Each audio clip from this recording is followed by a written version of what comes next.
कश्मीर की पवित्र गुफा में हर साल लाखों श्रद्धालु अमरनाथ यात्रा करते हैं। बर्फ से बना स्वाभाविक शिवलिंग देखने के लिए लोग जान की परवाह नहीं करते। यह है भक्ति का विशाल रूप। लेकिन क्या आप जानते हैं कि अमेरिका के न्यू जर्सी में एक साधारण सा घर भी भगवान की कृपा से जगमगा उठा है। एडिसन शहर में 25 लेवेंडर ड्राइव पर रहने वाले अभिषेक मिश्रा परिवार की ये कहानी सुनकर हैरानी होती है। ये परिवार बेहद शिक्षित और सफल है, फिर भी उन्हें महादेव जी का सबसे बड़ा उपहार मिला है। उनके घर में खुद ब खुद शिव के चित्र और शिवलिंग बन गए, बिना किसी इंसानी हस्तक्षेप के। अभिषेक मिश्रा कंप्यूटर साइंस में मास्टर डिग्री रखते हैं। उन्होंने AT&T और IBM जैसी बड़ी कंपनियों में 20 साल काम किया है। उनकी पत्नी नमिता स्टीवेंस इंस्टीट्यूट से कंप्यूटर इंजीनियरिंग की मास्टर हैं और गोल्डमैन सैक्स जैसी कंपनियों में काम कर चुकी हैं। बेटा अभी पेंसिल्वेनिया विश्वविद्यालय में यूपेन से मास्टर कर रहा है और बेटी अनिका सेंट बर्नाबास अस्पताल में असिस्टेंट जेनेटिक काउंसलर है। यानी ये कोई अंधविश्वासी परिवार नहीं है, बल्कि आधुनिक पढ़ा लिखा और सफल परिवार है। सर्दियों में उनके घर के बैकयार्ड में बर्फ में 50 फुट लंबा भगवान शिव का चित्र बन गया, हाथ में त्रिशूल लिए ध्यान मुद्रा में। बर्फ से ही एक सुंदर शिवलिंग भी प्रकट हुआ और एक जगह बर्फ से ध्यान मग्न शिव की मूर्ति बन गई। परिवार के लोग खुद हैरान थे। उन्होंने इसे स्वयंभू यानी खुद प्रकट होने वाला माना। अभिषेक मिश्रा कहते हैं, महादेव जी ने हमारे घर को आशीर्वाद दिया है। हम हर समय उनकी दिव्य उपस्थिति महसूस करते हैं। अब इसको लेकर लोग भी कई तरीके की बातें कर रहे हैं। जब ये खबर फैली तो एडिसन के भारतीय समुदाय में सनसनी फैल गई। सैकड़ों लोग इस चमत्कार को अपनी आंखों से देखने आए। कई लोग इसे सच्चा आध्यात्मिक चमत्कार मान रहे हैं। परिवार ने लोगों का स्वागत किया। उन्हें बताया कि ईश्वर हर धर्म में अलग अलग नाम और रूप में पूजा जाता है, लेकिन उससे जुड़ना ही जीवन को सुखी, शांत और समृद्ध बनाता है। It's a pleasure to share a few words about Abhishek Mishra ji and the spiritual experiences he has spoken about publicly. I have had an opportunity to interact with him through a spiritual gathering. Abhishek ji expresses a deep sense of faith, devotion, and reverence toward Bhagwan Shiva. He has shared various experiences related to spiritual manifestations and divine signs that he believes have played an important role in his spiritual journey. Whether one interprets these experiences through the lens of spirituality, devotion, personal faith, or individual perceptions, what is important is the positive message they convey. His journey encourages people to reflect on their own spiritual path, strengthen their inner faith, and seek a deeper connection with the divine. Here, I would like to take a moment to appreciate their dedication to spirituality and community building. It's very inspiring.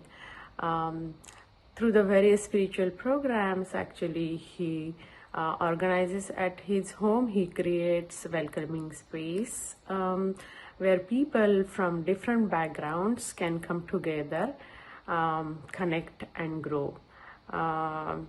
And his selfless efforts are not just about hosting events, but they are also about fostering like harmony, understanding, and sense of belonging among the people in a world that often feels like divided. But he continuously worked to bring people together through shared values of compassion, peace, and spiritual growth. विज्ञान कहता क्या है? कई लोग पूछते हैं, क्या ये सच में चमत्कार है? बर्फ और पानी की कुछ विशेष परिस्थितियों में स्वाभाविक रूप के आकार बन सकते हैं। कभी कभी नमक, धूल या तापमान के कारण पैटर्न्स बन जाते हैं, जिन्हें हम शिवलिंग या चेहरे जैसा समझ लेते हैं। इसे पेरिडोलिया कहते हैं। लेकिन परिवार का कहना है कि जितने स्पष्ट और बार बार ये आकार बने वो सामान्य नहीं हो सकते।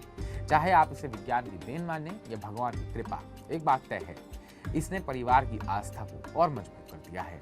अमरनाथ और एडिसन में क्या समानताएं हैं? अमरनाथ की गुफा में बर्फ और शिवलिंग हजारों साल से मौजूद है, लेकिन लोग कठिन रास्ता तय करके वहां जाते हैं। अभिषेक मिश्रा जो न्यू जर्सी से आए थे, उनसे मेरी मुलाकात हुई तो मुलाकात में बातों में उन्होंने बताया कि उनके घर में पिछले कुछ समय से जब स्नो सीजन आता है तो बहुत ही सुंदर भगवान शिव जी की आकृतियां निकल आती हैं। तो मेरे को बड़ा ताज्जुब सा हुआ कि ऐसा होता है। तो मैंने कहा खुल के बताइए आप। तो उन्होंने मुझे सारी बात बताई कि कैसे स्नो सीजन में नंदी बैल की आकृति, भगवान शिव की आकृति, और बहुत ही सुंदर जो आकृति है उनके शिवलिंग की उभरती है। और जल्दी ही ऐसा मौका मिला कि मैंने उनके घर जाने का भी एक मेरा वो बन गया जरिया, कि कोई प्रोग्राम था तो मैं वहां से होके उनके घर भी चली गई। तो मैंने खुद दर्शन किए तो देखा कि स्नो सीजन में ही, इस लास्ट ईयर में, कि भगवान शिव की बहुत सुंदर शिवलिंग की आकृति उभरी है, नंदी बैल की, और उनकी बाथरूम की दीवारों पे भी आकृतियां उभरी हुई हैं। During a snowstorm, and how the shivling has continued to manifest each year. He was also kind enough to invite us to witness the astonishing sight of water continuously dripping onto the shivling from a completely shut-off waterline valve, despite freezing temperatures. I mean, I felt truly blessed to have witnessed it. It was a fascinating experience to learn how the universe unfolds in its own mysterious ways, and how faith can be found in everyday spaces as well as in the most unexpected places. It was a truly humbling experience to hear him speak about Lord Shiva, divine manifestation, faith, and the deeper meaning these experiences have brought to his life. वहीं new Jersey के इस घर में शिव जी स्वयं आए हैं। दोनों ही जगह प्रकृति के जरिए भगवान का संदेश देती हैं। मैं हर जगह हूँ, बस आंखें खोल कर देखो। अभिषेक मिश्रा का संदेश बहुत सरल लेकिन गहरा है।